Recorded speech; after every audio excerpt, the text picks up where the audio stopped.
course it's an unlikely suspect because he shouldn't be a suspect.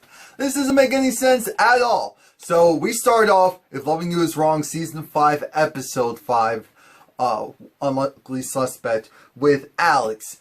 We're looking at her car. I'm looking at her car like, wait a minute, is there actual damage? I'm like, where's the damage? And I'm like, no, I'm not believing this. And then all of a sudden, she wants to go back in there. But it's like, oh no, I can't go back in there. I'm thinking the fire didn't even start and you're not going back in there. Okay, that was technically smart, but at the same time, I think you had more than enough time and opportunity. You were in that car for a moment. You could have grabbed your phone. Stop it now. Stop it now. Because that hitting that thin little tree caused your little Toyota, was it? It's not a Camry, RAV4, whatever it is, to catch on fire like that? Really, Alex? You want me to believe that? You really want me to believe that? And then we have Kelly. Kelly brings out Marcy reluctantly. Marcy now has to talk to Steven and has to tell Steven the following information, that she spoke with Brad, and it was weird because Brad said he went to this mountain place, but Steven tells her, that's crazy. That doesn't make sense because the mountain place is actually closed. It closes at 9. So for Brad to come home, what, he just recently came home? Yeah, within the last hour? No, he couldn't have been at the mountain place. So why is there red clay? Red dirt. Steven said clay. It's like, yes, red clay on his boot. Which boot? The tan boots. Oh, tan, possibly brown. It was just like, what's weird about that? Well, he went to work and he was wearing a different type of shoes. He came back and he was wearing those boots. That's why I questioned him in the first place. So I'm thinking, you have all this mouth, Marcy, to go and say all of, to let us know this information, but you're not going to tell Steven that you hit Brad with the... So now they're going to go over Brad's house and Brad's going to have this mark, and please like, comment, subscribe. Alright, Esperanza finally comes over and talks about how, oh yeah, I was over there because they need to go and want me to identify Randal and also the mom and all of that. And she goes and let it be known that, yeah, the mom is saying that Brad did it. The mom is saying that Brad did it. She identified him. And of course this is too much for Marcy because she still loves Randal. I'm thinking, you still love the man who cheated on you with your so-called friend / neighbor, and then they had the baby, and oh god. Steven is irritated because he notices, wait a minute, who is that? Eddie! Why is Eddie still here? So Steven's like, no, you need to go. And it's just like, you're too close to this case, you shouldn't be involved with this, so I'm gonna send you on a little trip. You're gonna go to that mountain place. Yeah. You need to go there, and you need to block it off. Why do I need to do that? You need to do that because I told you you need to do that. You need to make sure that no one gets in that mountain place. And when I say no one, I mean no one. That is your one job. You have one job, Eddie. One job. And then he was just like, okay, so go, do it. It's like, can I turn the car? Go! It's like, whatever. And then this guy, again, the same officer that warned Eddie that it was going to be a rough scene inside the house, he's just like, oh, well, because Eddie wanted to know more information, like who's the suspect, like who's the witness. Steven was smart enough to make sure he didn't say a damn thing. Or he said very minimal information because he knows this Eddie. Eddie is talking to this guy, and this guy is just like, oh, I know what type of crew you roll with. I don't want to roll with you guys. It's like, you know me, I'm cool. I'm thinking, wait a minute, so you're about to talk to Eddie now just because he said that, even though in your last breath you told us you know the type of crew that he rolls with. So with that being said, he goes and tells Eddie, well, the suspect is Brad Montgomery. So it's like, do you know him? So it's like, oh no, I don't know who that is. I'm like, Eddie, you bastard. Eddie, you're the worst. And with that going on now, we have Eddie,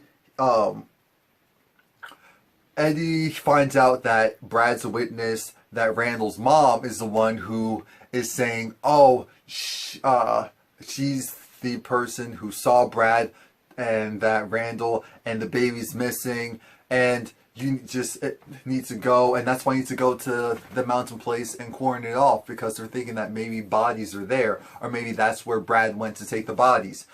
Esperanza comes over and fills in confirms everything that he just heard. That it's just like, what are you doing here? Why are you here? Why are you? I know you're friends with Brad. What did Brad do? I know you must be in on it. You know, you took the baby. You took the baby. You took Randal. You don't like Randal. You love Brad. So because of that, you're gonna go and work with him. By doing so, you can go and hide this. So you shouldn't be knowing. You shouldn't be here. This is a conflict of interest. And it's just like, his poor mother. See, you're no good. You're absolutely no good. This is like, I love my job. If there's one thing I love my job. Forget all the rest of yous, forget my daughter, forget all of that. But you know what? You're looking kind of good. Why don't you come in this car? Why don't you go and give me a little handy? Why don't you go and do... I'm thinking, Eddie, you are the worst. Eddie now, he's on his burner. I'm thinking, Timmy Turner. I had to. He calls up, Brad's just like, bling. Brad, no, I'm on the burner so we can talk free. It's like, okay. Well, I know she did. So it's like, what are you talking about? The police, they're on their way. I'm speeding this up because you know how they drag out the scenes.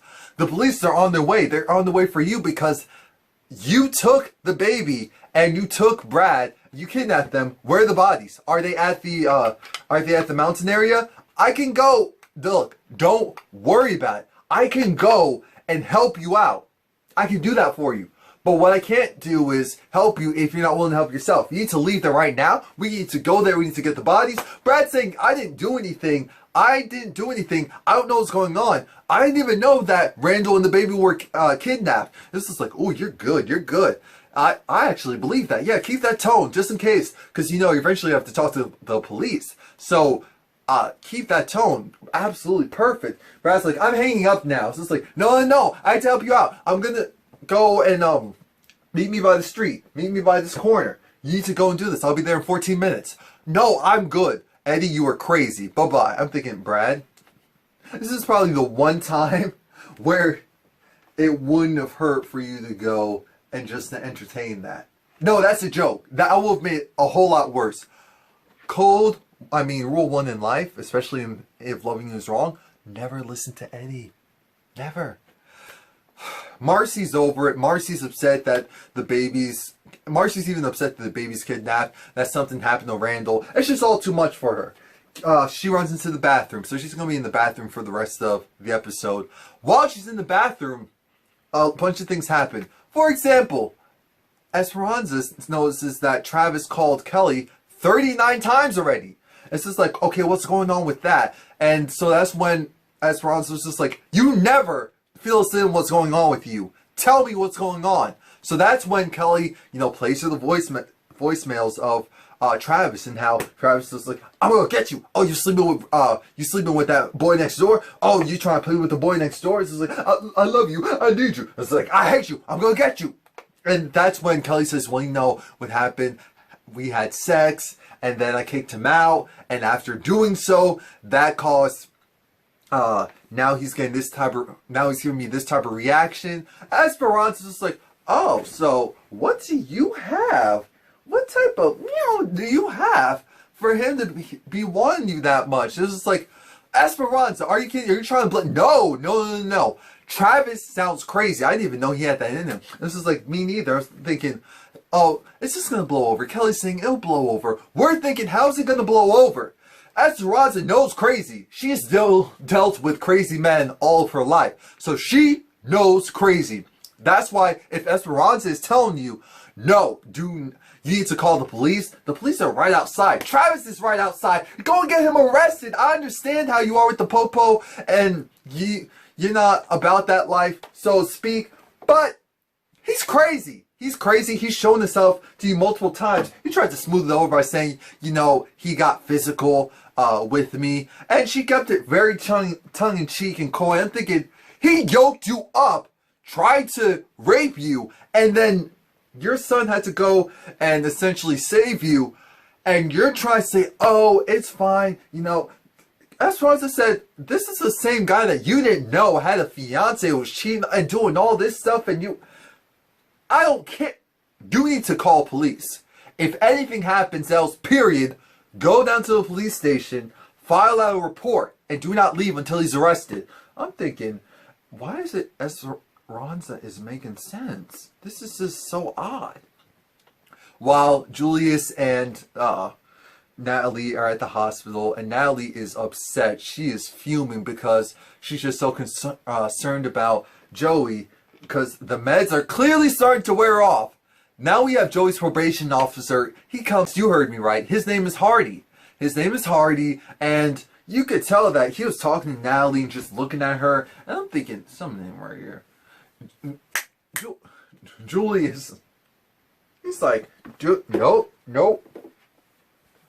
Julius. Lucian is just like, I need to talk to you over here. And of course, Hardy's saying, well, you know, I heard that Joey had a gun. This is like, I know why you're here. I knew exactly that was the reason. Oh, you want to check in on Joey? No, you're trying to go and do your job. I respect that. But I'm telling you, Joey may not make it.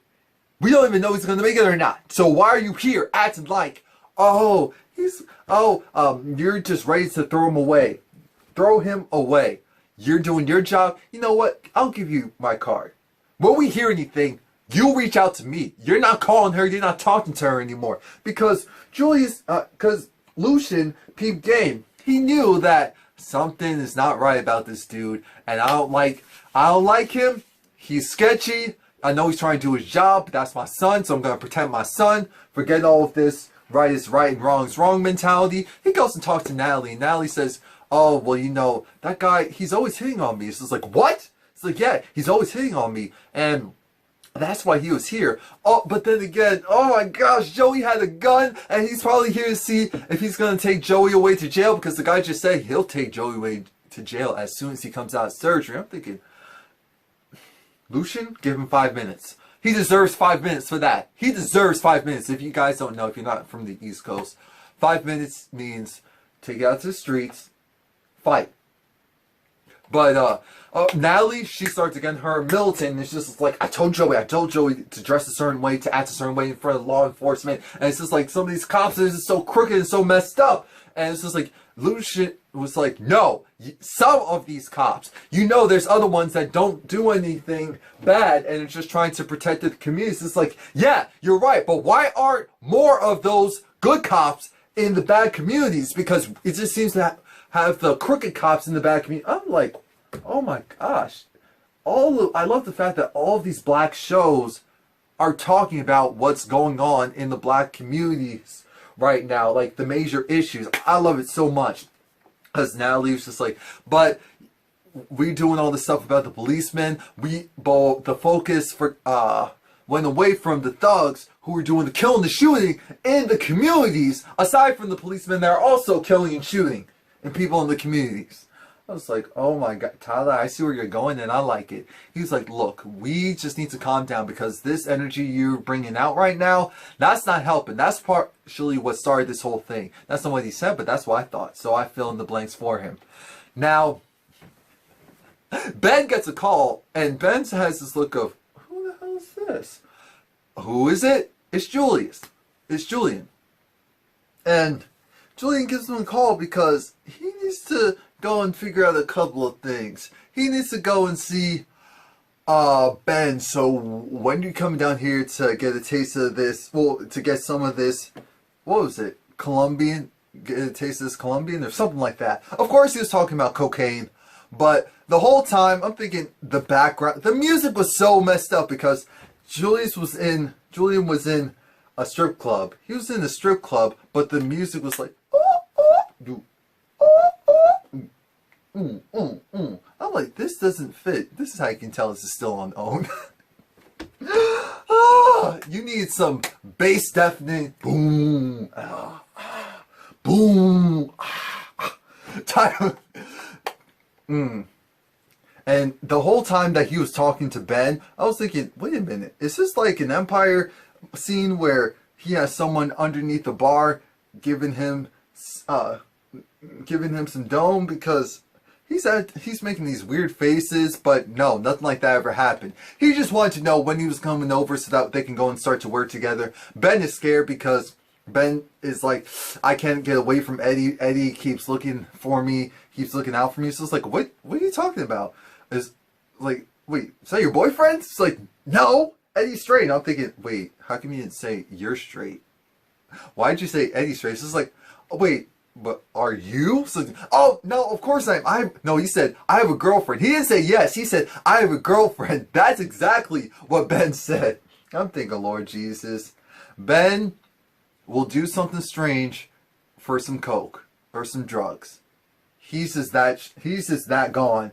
I already know, I can already tell, and I think Julius knows.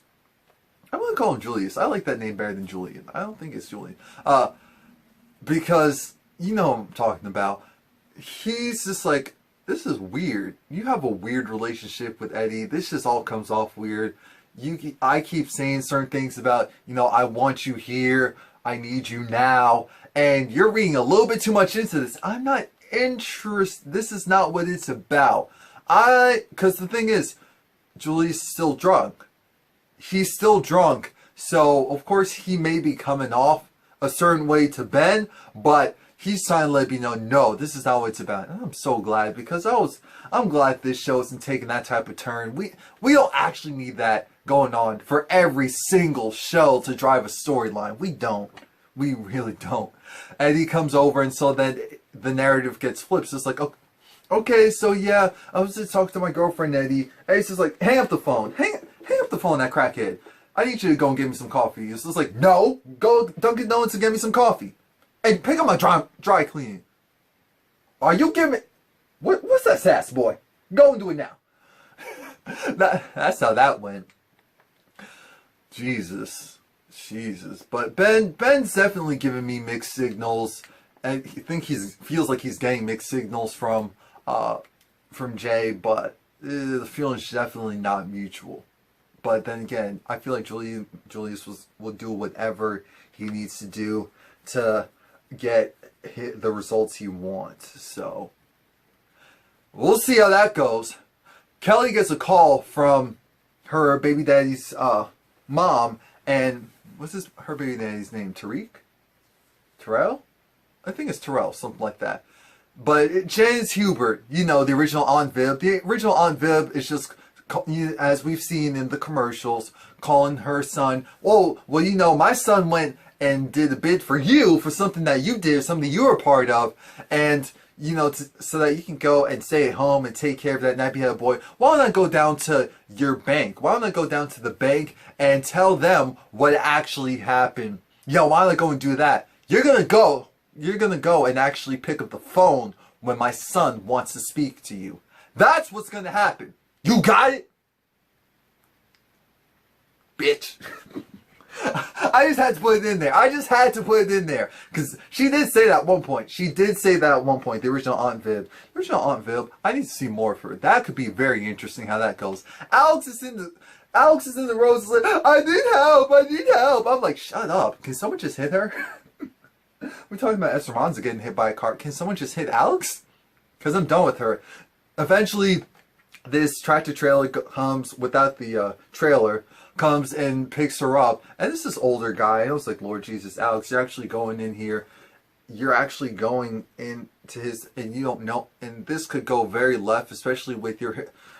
God. But thankfully, this guy isn't a creep. He's just like, I know how this may come off, but it's just like, you're a pretty girl. So it's like, what? No, I have a wife. I'm not interested in you, but you're like my daughter's age, or you could be my daughter, and you shouldn't be around these parts, around these woods. This is like, why are you trying to go there? There's some sketchy characters where you're trying to go, and here too. It's just like, yeah, I turned into a car accident. It's just like, that was your car? Don't you want to call the police? I'm thinking he's going to say because the car's on fire and it's burning down half the damn forest. But no, he's like, well, she's like, no, I can't do that because my phone was in the car and all this. Like, oh, okay. Well, do you want to use mine? It's like, yeah, but I still need to get to the thing. Can you go in there? It's like, I can't take you to where you need to go, but I can get you close. It's like, yeah, whatever you can do. And again, they keep having this redundant conversations. Then he goes and he turns on this music. And so they drive.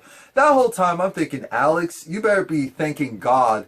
God is watching over you. Regardless of what you think, God is truly watching over you. Because if that was anyone else, they would have been in so much trouble. They would have been screwed.